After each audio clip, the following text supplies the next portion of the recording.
You do have the to research. admit that a Yeah. lot of the teachers are just hacks. And they say, if you can't do, you teach. And my sister says, if you can't teach, you teach ESL. No, no, no, no. Actually, that goes even further. I won't get into that one. That's not true though. That's not true. I know many more teachers that are genuine, caring people than hacks. All right, good round. Excellent work. All right, do we have anything to add to that in the after party? In the after party, yeah, you know what? I will just reiterate the statement I've made, which Okay. is I literally have had these discussions mostly of late because my brother just retired from teaching. I know a lot of teachers that have just retired. And if I were a career teacher, I would be retired. I don't miss it. I'm not, I don't, it's not a regret. It's just an observation where I occasionally think to myself, I wish I could have been happy just as a teacher because it is a noble job. It's a fantastic way to spend your life. It's for the ones that are into it, like you and I, for the ones that are as passionate as you and I are with what we do, Tamer, they're hugely successful. They have great impacts on the kids. They're happy as heck because they're growing. And these are the No, teachers that are also doing I'm courses in the summer and yeah, making their skill set better. I'm These are I'm the ones I'm completely talking with about. you. I'm completely with you on this. It is a noble profession. And in fact, my son Gabriel is becoming a teacher. And so of Outstanding. all the options and I support it because I know like on one hand it's not going to make him rich, but he's got opportunities to do some entrepreneurship on the side. But on the Yeah. other hand, I know how gratifying it is on a soul level. I know how on a day-to-day level, how sometimes I pinch myself how happy I am teaching and spending time with young people, and because they keep you young.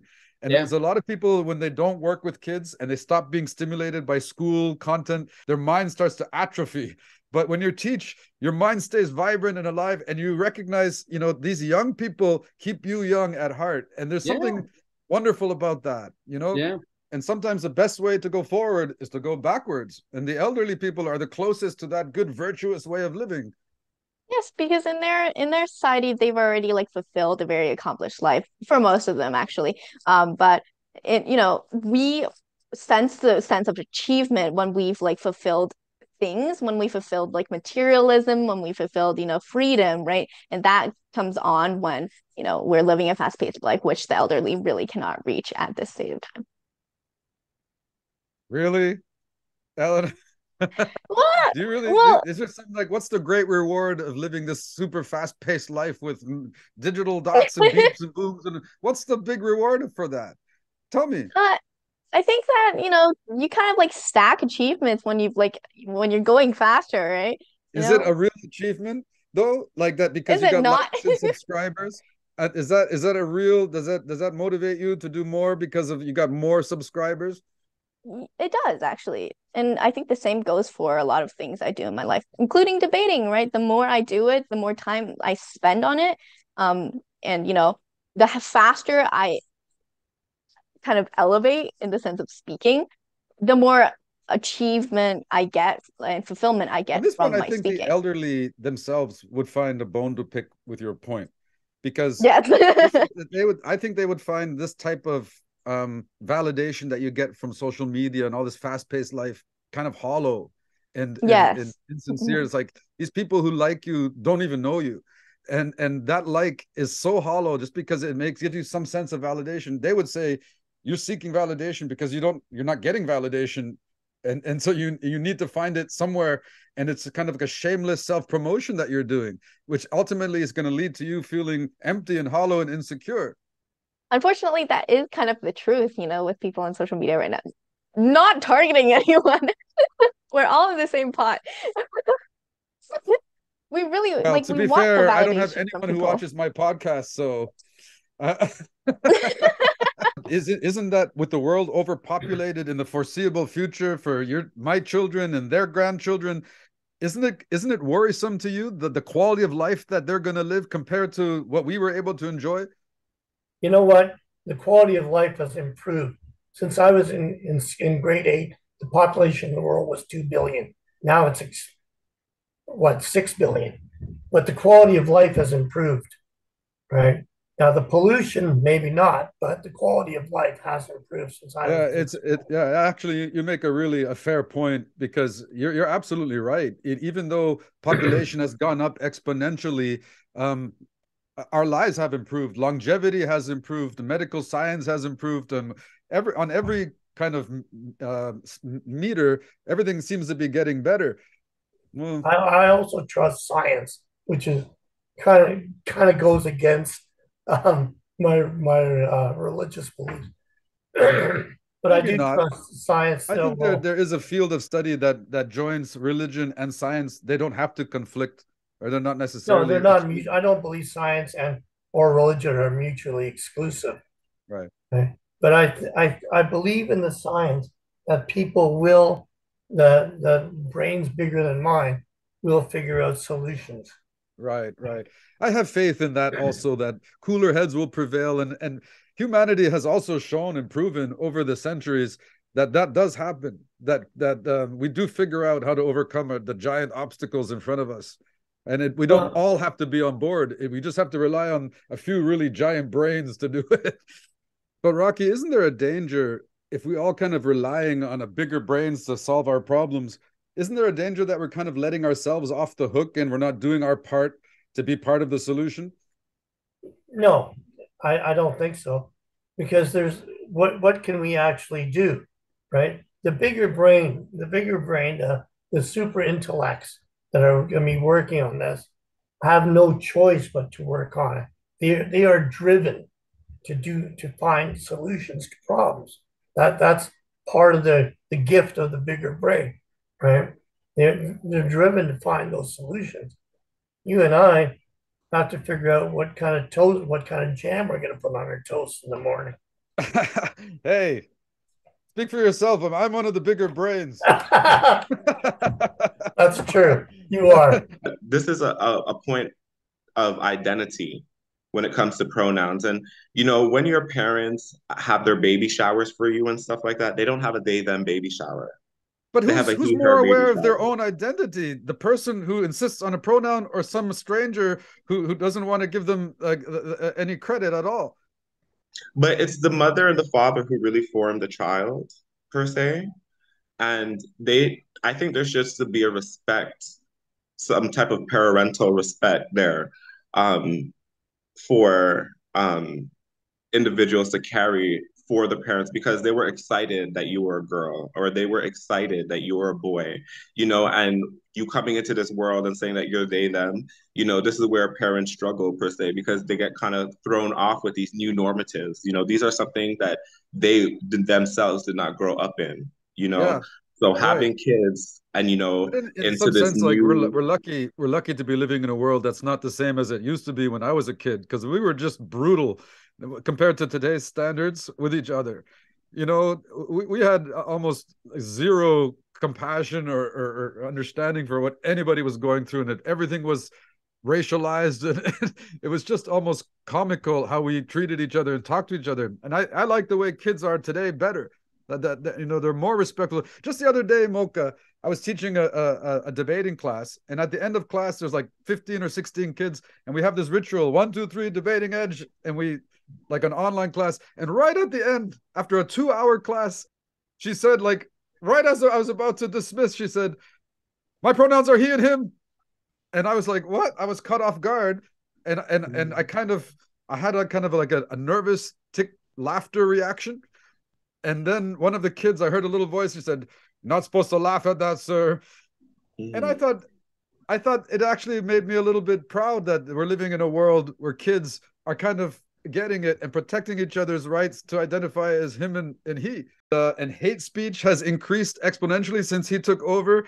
And so, yeah, he created a bastion of hate speech. It's not free speech. Well, I suppose this is the consequence of allowing people to freely, I guess, exchange ideas. I think there's a scope to which, like the line in which it's just too much, and that it's obviously the wrong answer, and then people get taking off of Twitter. But my sense from the interviews that I've watched of him is that Twitter's revenue has increased, and engagement has been an all-time high than it used to Well, be. okay, let's talk. First of Yeah. all, Twitter, he bought it for something billion dollars, 42 True. billion dollars. And it's now worth something like less than 20 billion dollars. And I just heard it's like the last owner was criticizing the way he's handled it. Oh, But yeah, this whole Twitter debacle is indicative of Elon Musk and the way he operates. And everybody wants to think about him like he's some kind of mythological creature, that because he's such a genius and so hardworking that he deserves every penny of these tens of billions of dollars that he has. But the truth is, he's just a guy. He only has so many hours in the day, and he spends a lot of it on Twitter. But he owns about 6 or 7 major companies, and he's the chief operator of these companies. Like, he's the guy that makes all the decisions, and we know he likes to work fast. One of his companies is called Neuralinks. Yeah, and Neuralink is endeavoring to plant microchips in people's brains. And about 3 months ago, he said he wanted to do this in 6 months. So this is about 3 months away. He wants to implant microchips in people's brains so that they can stay ahead of the AI technology. Right. And his plan is to use AI robots to implant the microchips in our brains. So everybody's like, the great genius, we must do this. But the great genius in charge of the Twitter debacle, the great genius whose rocket just exploded in space, the Starcraft, this was the rocket that was supposed to bring the first people to Mars. And remember, Mr. Elon Musk, he said about 12 years ago, he said, in 10 years, we will have someone on Mars. Well, it's 12 years later, and the rocket that was supposed to bring them there just exploded last week. Right. Well, I definitely agree with you that he's erratic in some sense. It just seems to me that he's a little slightly bit careless than the average individual, which that's something I applaud in him.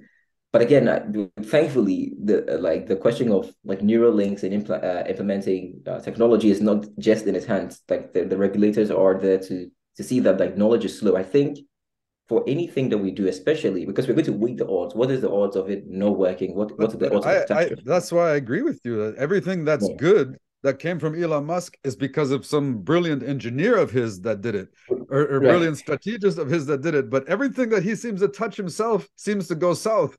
And do we really need this great mythological genius? And the other thing I don't like about him is how he clearly favors the Republican side of politics. And the reason I think it seems clear to me that because the only thing that Republicans are interested in is giving tax cuts to the super rich. And so he aligns himself with this party because this party gives him tax cuts. And I think just that thought alone makes him a detriment to our world. Problem is, we don't have the time to study a culture. We're not anthropologists to do everything tastefully and respectfully. Then we end up just imitating the things that we see. So we're going to end up stepping on people's toes. So I think in order to avoid doing that, we should just sort of stick to our own culture and let them kind of learn something about us. I see. Okay. And what about, like, your example is pretty drastic, and then you say like a girl taking a feather and going clubbing, whereas I was talking about, like weddings and things like that, where it's context that merits it. Well, truthfully, I'm on your side of the argument. And I think that, our job in life is not to kind of train everybody in how to behave when they're around us. I think that's a really narcissistic and kind of thin-skinned way to go through life. It's like, when you're around me, you have to understand all my sensibilities and what offends me and all this. No, I think it's a better idea just for us to become strong and thick-skinned so that anyone can do anything or dress any way they want around us and it won't bother us at all. Because if this were true, then should we make all the business people in Asia take off their English business suits? You know what I mean? Right. There's this somewhat, beautiful thing about learning some other culture and appreciating it. Like, and I can understand that firsthand, having lived in Thailand. Not that I've, dressed in traditional Thai clothing, but I don't think it makes sense if it's done with respect to brand that offensive. Yeah. When I lived in Korea for a couple of years, and my experience is anything that I do as an expat or as a non-Korean that resembles Korean gesture, language, clothing, anything is much appreciated by Koreans. They love it. They really make a big deal when you try anything Korean. So just by their reaction, it makes me think that it is a flattery to them. Yeah, I think definitely that the cultural appropriation thing is it comes with good intention. You know, like the people telling you not to do that because you want to respect it. It comes from a place of respect. But I've also found that, you know, living in Thailand, if I do my absolute best at speaking Thai, right, or something along those lines, everyone loves it because it's an effort. It's an attempt to connect. The sea levels are rising. We're in trouble. And so, you know, at the end of the day, we have to be able to find a second place, you know, and right now the only place in our solar system that we know is suitable to build a colony or to kind of revitalize the human species is planet Mars. The only thing worse than being on a planet with rising sea levels is to be on a planet with no sea levels, because Mars has no oceans, it has no oxygen, it has no capacity to grow food. All of the problems we have on Earth are much, much worse on Mars. It's not a plan B. Yeah, it's a plan. But what are humans really good at? Global warming. That's the plan. We're not planning to go up there to huddle together for warmth. We're planning to go up there and to heat up the climate and the temperature and create terraform. However much that would cost, could be put to work fixing planet Earth instead. It would be, I can't imagine that it would be cheaper to go to a different planet and to fix that. When our very survival as a species is at stake, the only group of people that could cover that cost is the governments of planet Earth. And that's why it should be their top. If it wasn't the governments making this a priority, whose priority would it be?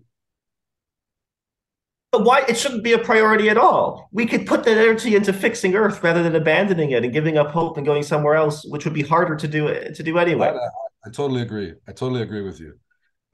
Yeah, we're living on the perfect blue marble Earth that is so conducive to life. And my God, if we could spend the resources just fixing our own problems. And the thing that bothers me about colonizing Mars is, like you said before, it's not us that's going to go to Mars. They're not going to send billions of people to Mars. It's going to be Elon Musk and his little group of 100 friends that are going to go up there and survive. But all of us who are not going to go to Mars are going to have to pay for him to be there, and not just pay financially and pay with the money and lose money that could have been put towards our own problems, but we're also going to pay in terms of pollution and atmospheric degradation from sending so many rockets that it's going to require to colonize Mars. So all of that stuff is going to create all sorts of problems for us, financial and otherwise, just so that this handful of billionaires and really elite people can have a second chance at life. And so it doesn't seem to make sense. Absolutely. A point of agreement between the coaches. What I think is going to happen is we're going to run into morality issues. Can we set the price? If some country cannot pay our price, are we going to then withhold something from them that they need for survival? So in that sense, we might run into some sticky points, but we're definitely in the driver's seat, which means we're thriving.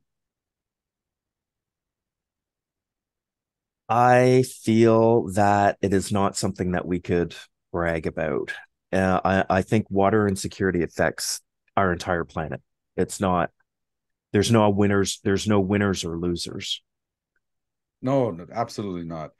In fact, the thing that worries me about it is our dear neighbors to the south, to be honest, because they're the hotter neighbor, right? And already in the United States, you know, from traveling around, they have Dust Bowl cities.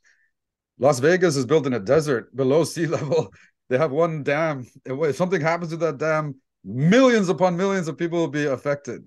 They have like my stepmother comes from Phoenix, Arizona, and Tempe, Arizona. These are dried up cities. And so what happens if United States starts looking at us sideways and says, they have the water. We need the water. You know, is it impossible? Is it a fantasy to think that the United States could roll up on Canada the way Russia rolled up on Ukraine? And it also seems like the countries that get invaded and annexed are always the ones that are oil rich. This is what happened in Iraq. Americans went there under the complete false pretense of weapons of mass destruction, and that they were involved in the 9/11 attacks, completely bogus. And what ended up happening is they killed 1 million innocent people, created a whole bunch of new terrorists, and then stole oil reserves from Iraq. And so that worries me, because is our friendship strong enough? Everybody seems to think United States and Canada are tied at the hip, but if water is the new oil and they need it, what does that mean about us? How do you know what you don't want? You don't know what you don't know. It could be that if we made a gentle and respectful contact, that there's lots of things that we could offer each other, and that we could mutually benefit from. But we will never know unless this contact is made. But what I keep hearing is if and maybe and possibly, potentially, and the other side of, and those are all, you're presenting them as positives, and I'm presenting those as that there's potential, huge negatives to those too. The Western influence has, so often been negative, whether it's the Western diet or, colonization or whatever. We have not treated other cultures fairly.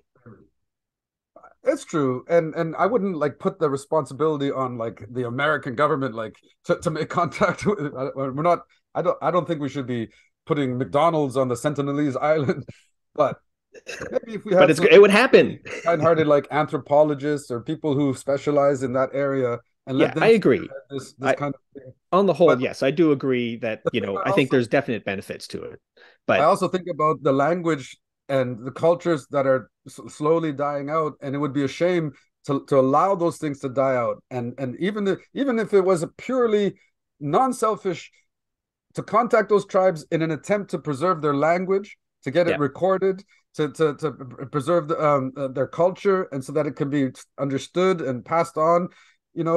What happens 50 years from now when they're completely gone, and then they kind of dissolve into the ether? Is that what we should be doing? No, I 100% agree with you in overall. Yes, I think we should, for those exact reasons. I think we are losing culture. I think we're losing language, and I think that as a society, as a globe, we could definitely benefit from that. I had to choose a side. People are always going to satisfy their very own urges, and if their urge is to be racist or to feel superior to somebody else, and that type of urge, the gratification of which has been not just congratulated but supported by society through systemic racism, then they're going to do it. I also think that we're dealing with a whole new crop of kids coming up, this next generation, that are much more conscientious and aware of inequities and things like that. All right. Well, we ran out of time. Do you have anything to say on the matter besides what was already said?